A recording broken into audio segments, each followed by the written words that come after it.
Hello, in this video I'm gonna talk a little bit about drifting in Need for Speed Unbound. If you want to learn how to drift, then I have some disappointing news for you. The drifting handling is quite bad in this game. So I'm gonna pause the game, I'm gonna go to handling tuning, and as you can see I have 100% drift in the handling. I have traction control off, so this is pretty much a drift build. I have drift tires and so on and so forth. However, drifting is still pretty bad. Well, it works kinda when you drive fast, and then if you use the handbrake, then as you can see, it drifts pretty fine. However, if you try to drift in slow speeds, then it doesn't look that great and it's pretty hard to actually drift. And one more thing, if I go back to handling tuning, as you can see I even have the brake to drift enabled. I have gas or brake tap, but it seems that it doesn't work that well. So it works a little bit, but it's still pretty bad. So to keep it short, what you need to do is, well, at the same time, if you want to try to drift, then as I said, you need to keep high speed, then it looks and works the best. And you need to have parts that also increase the drift and the tuning in the handling tuning over here. So if you are in the garage, you can go to performance in your car, you can go to parts, and here's what you can do in order to increase the handling and move it towards drift. So we can start with the suspension. Actually, let me get a new car. Okay, so let's start with the suspension.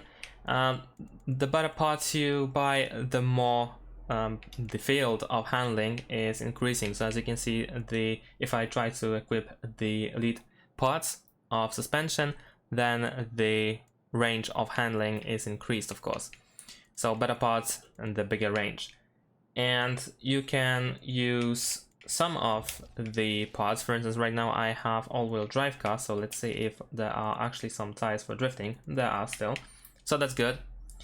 Although now if I try to equip drift tires, then it moves to neutral. However, let's do that anyway. Let's see what we can do. So we, of course, in addition to suspension, we also have tires for drift. We also have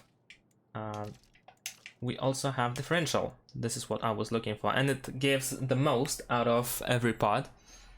You need to equip as best differential as possible if you're aiming towards drift. So I'm gonna equip this elite differential, of course. And is there anything else? I don't think there's anything else. So we have drift. Oh, and of course the suspension. I didn't buy the suspension. So it doesn't matter which part of suspension I buy, whether it is road, off-road, or the normal one. They all have the same range. So let's keep the default one. Since of course you also have the traction below handling. So you need to keep that in mind. You can buy the road suspension, but the traction goes towards road, and you can also buy the off-road suspension and it goes towards off-road instead.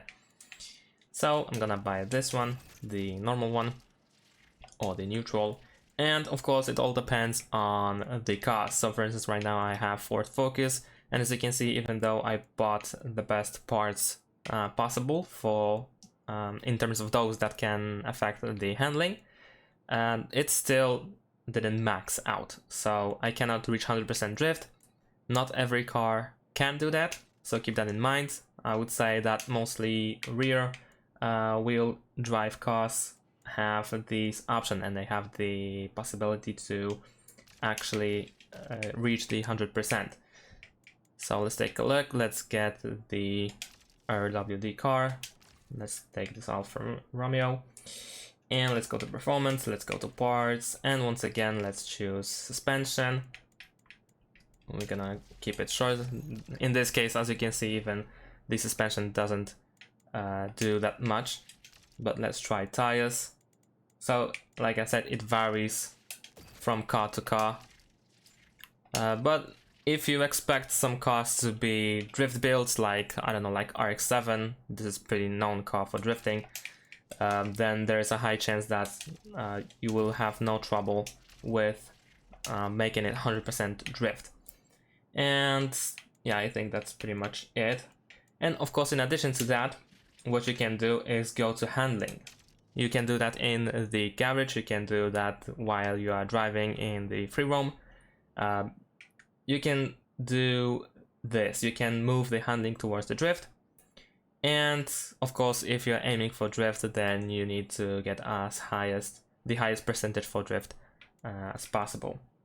And of course, traction control should also be off for drifting. The drift entry, well, as I said in the beginning, it doesn't matter if it's brake to drift or gas to drift, the brake tap, gas tap, whatever, or both. In all cases, you probably still want to use the handbrake or the e-brake when you are trying to enter the corner on drift. And that's pretty much it. That's how you can try to drift in Need for Speed Unbound. Thanks for watching, leave a like and subscribe to my channel, and see you in my next videos. Bye!